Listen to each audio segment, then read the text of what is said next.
Welcome, dear students. Today, our topic for discussion is social movements in South Asia. First, let's understand social movements.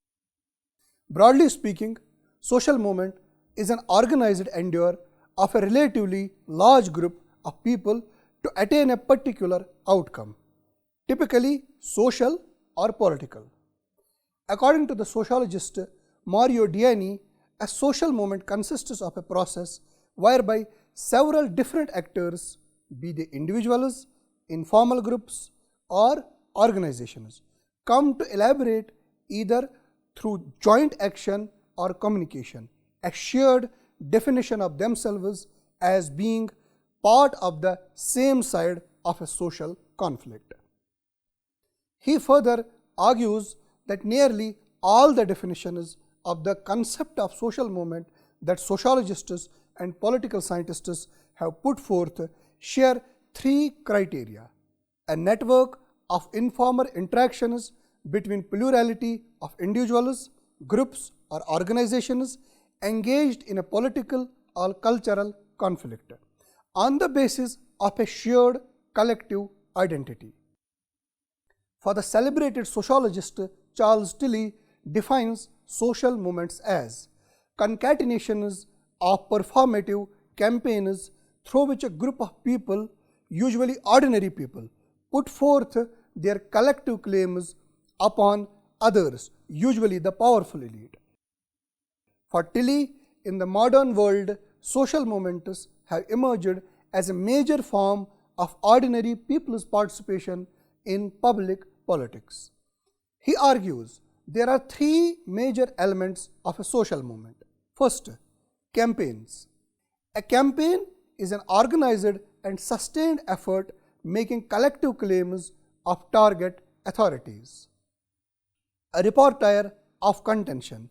It refers to the deployment of a combination of various forms of political action, public meetings, rallies, processions, vigils, demonstrations, petition drives, etc., for the attainment of the movement's political and social goals.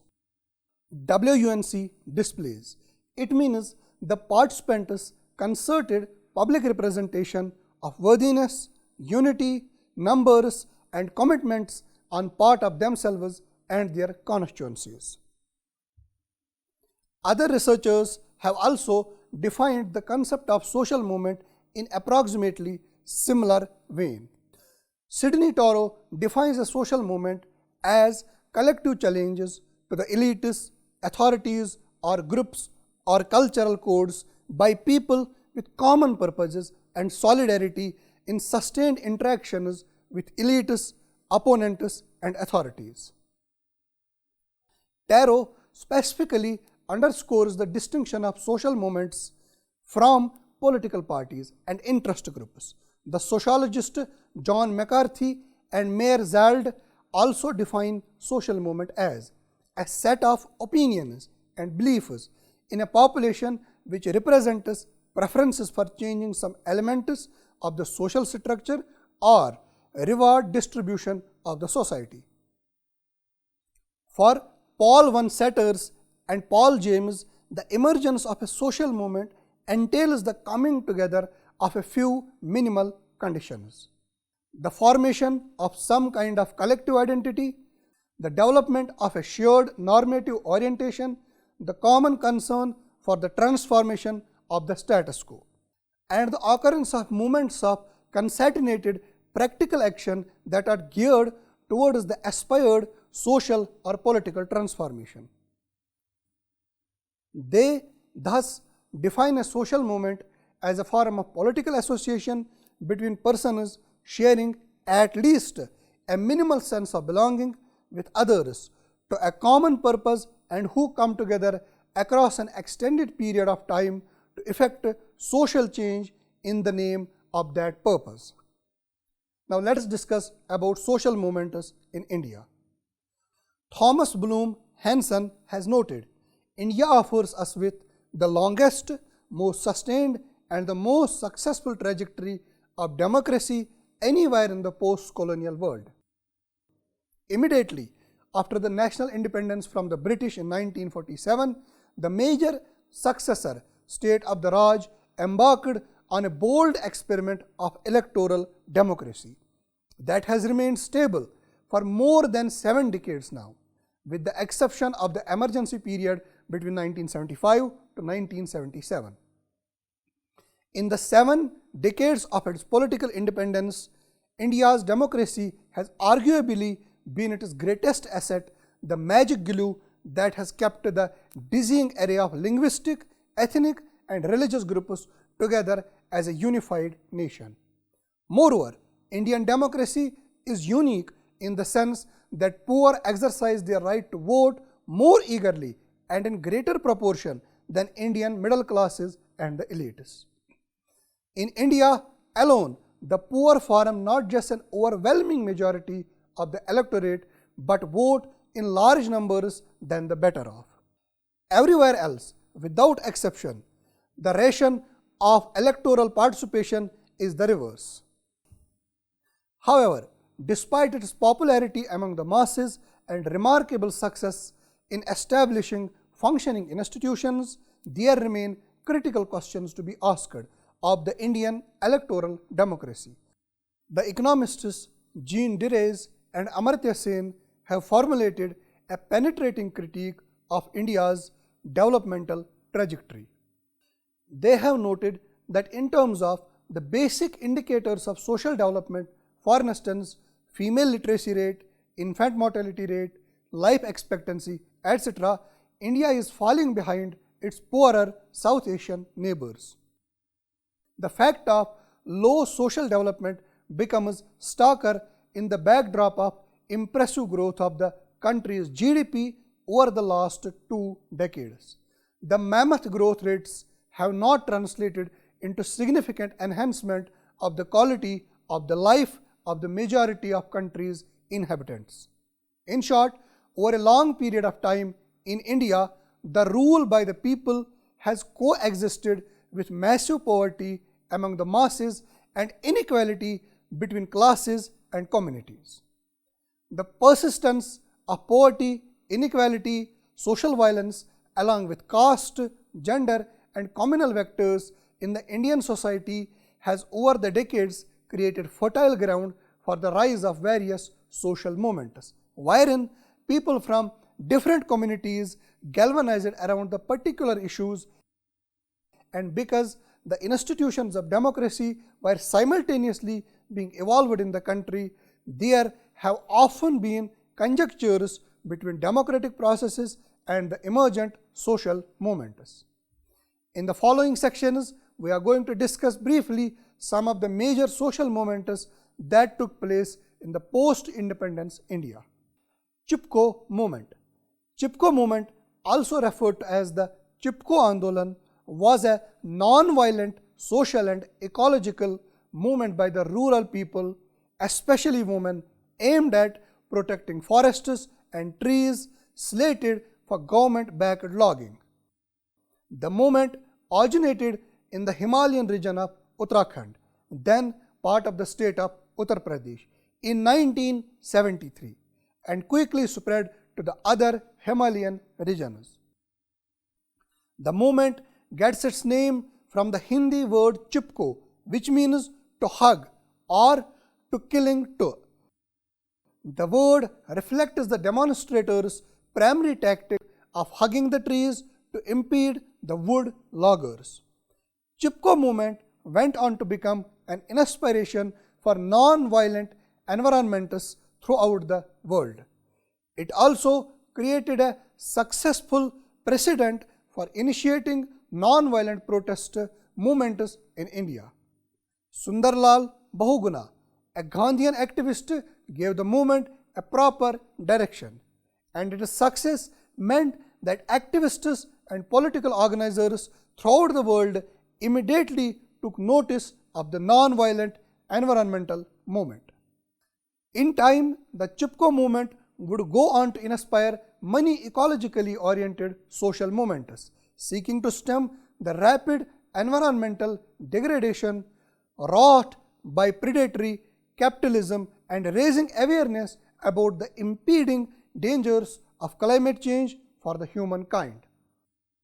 Above all, however, it stirred up the Indian civil society to seriously address the issues of tribals and other marginalized people.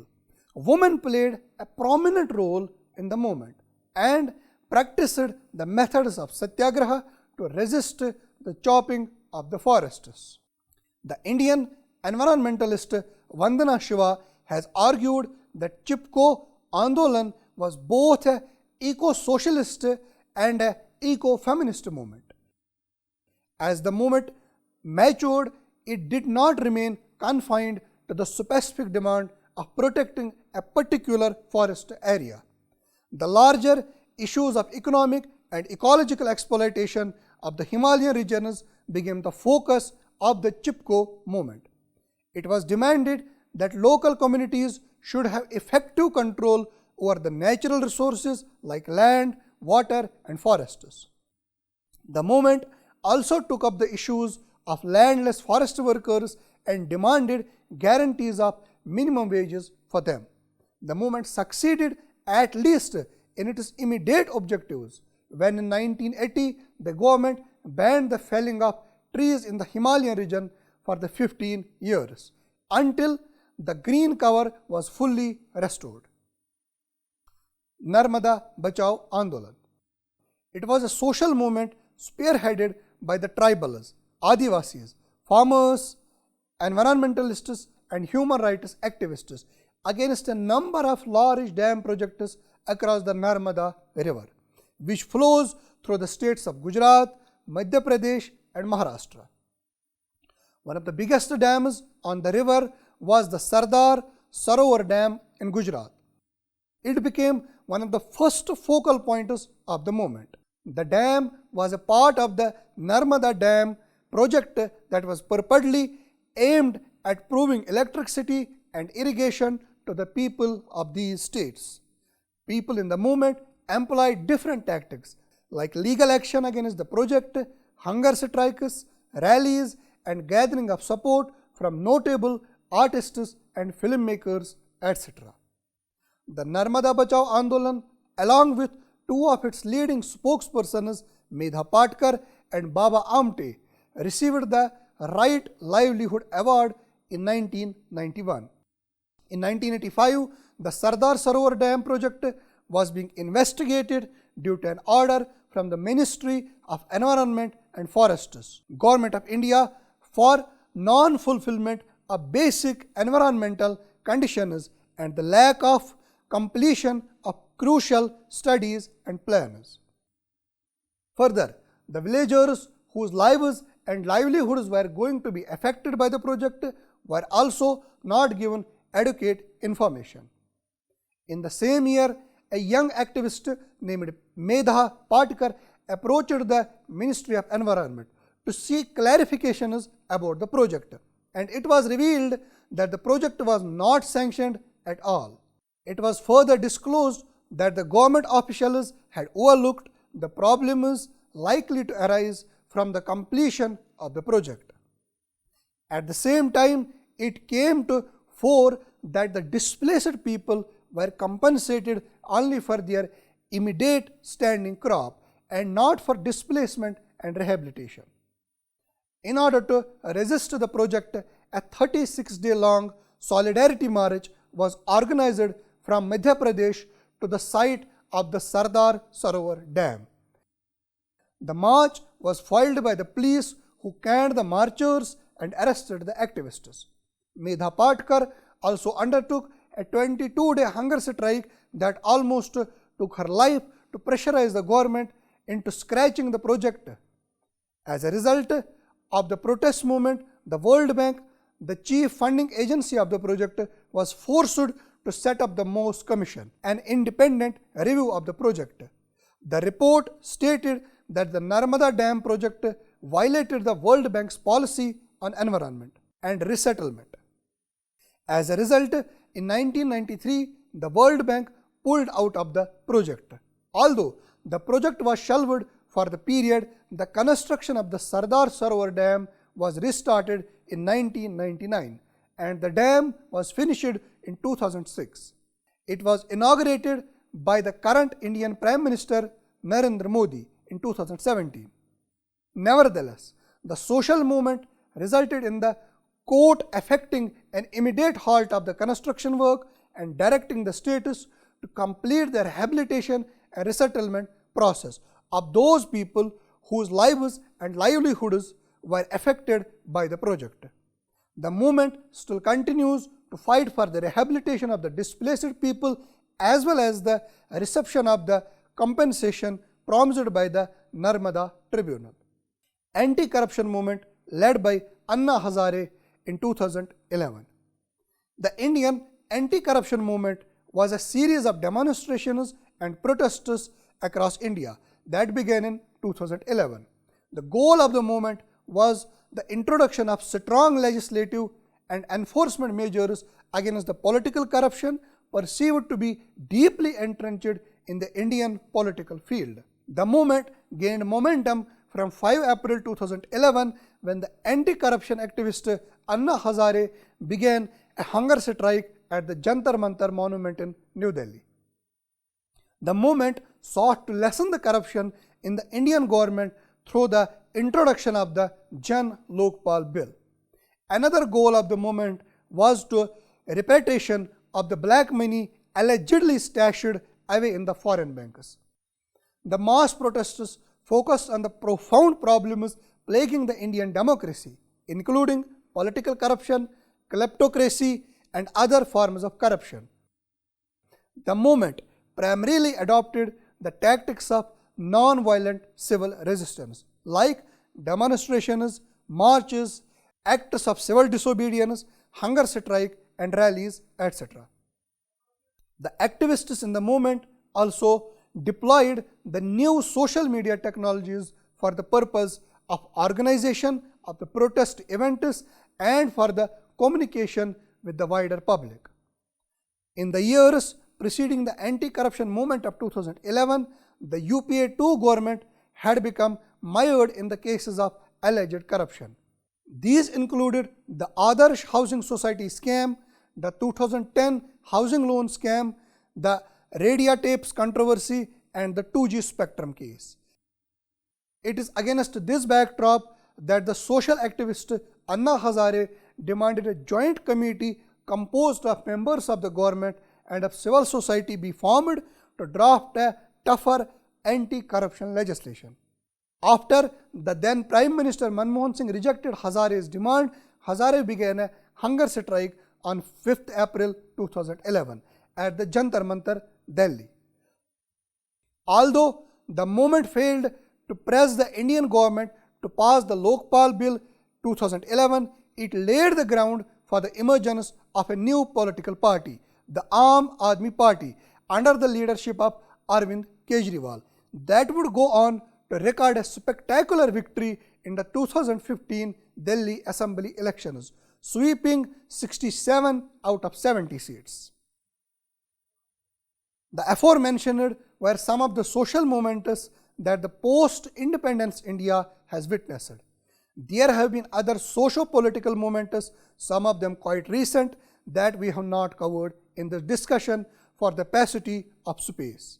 The most important among them are the anti-CAA movement spearheaded by the Indian Muslim women in Delhi's Shaheen Bagh and the farmers' protest of 2021. Now let us talk about social movements in Pakistan. Like India, Pakistan too has a long history of social movements.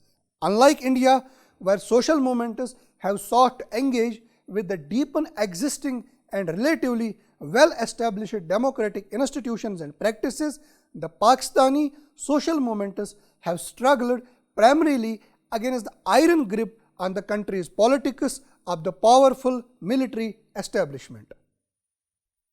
In this discussion, we are going to briefly mention 3 such social movements against military authoritarianism that took place in Pakistan: the 1960s students' movement, the movement for the restoration of democracy in 1980s, and the lawyers' movement in 2007.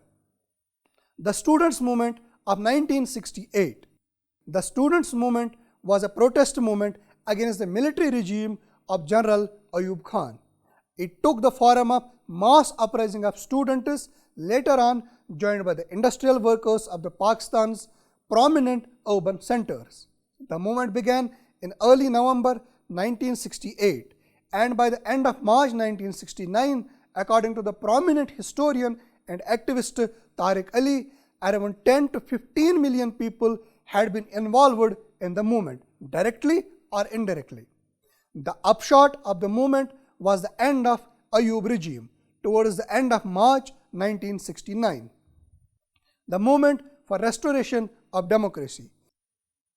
It was a socio-political movement led by a coalition of left-wing political parties of Pakistan against the military regime of General Zia-ul Haq. The movement was led by the late Pakistani politician Benazir Bhutto, and its aim were the restoration of democracy in Pakistan as well as the establishment of civilian control over the country's powerful military. The movement was rooted mainly in the rural areas of Sindh province, the traditional stronghold of Pakistan People's Party. In 1977, General Zia had seized power by overthrowing the government of Prime Minister Zulfikar Ali Bhutto. A couple of years later, in 1979, Zulfikar Ali Bhutto was executed by the Supreme Court of Pakistan. Both the coup and execution were deeply unpopular in Pakistan, especially in Bhutto's stronghold of Sindh. Although it was one of the largest non-violent movements in South Asia since the time of Gandhi, it was faced with effective and vigorous repressive measures from the military regime.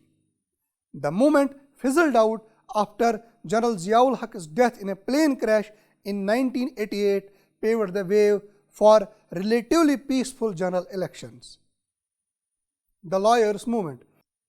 It's also referred to as the movement for the restoration of judiciary or the black coat protesters.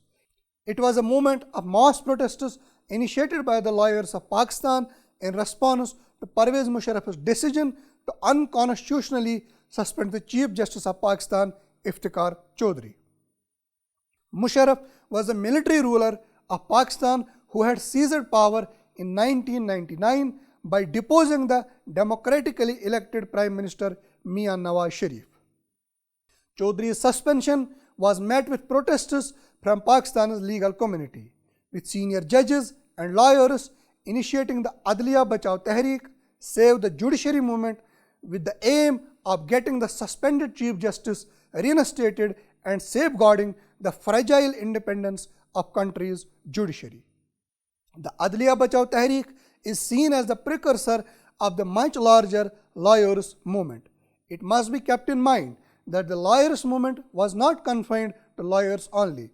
It was also joined by civil society organizations, activists, and opposition political parties, all of which saw the end of Musharraf's military rule.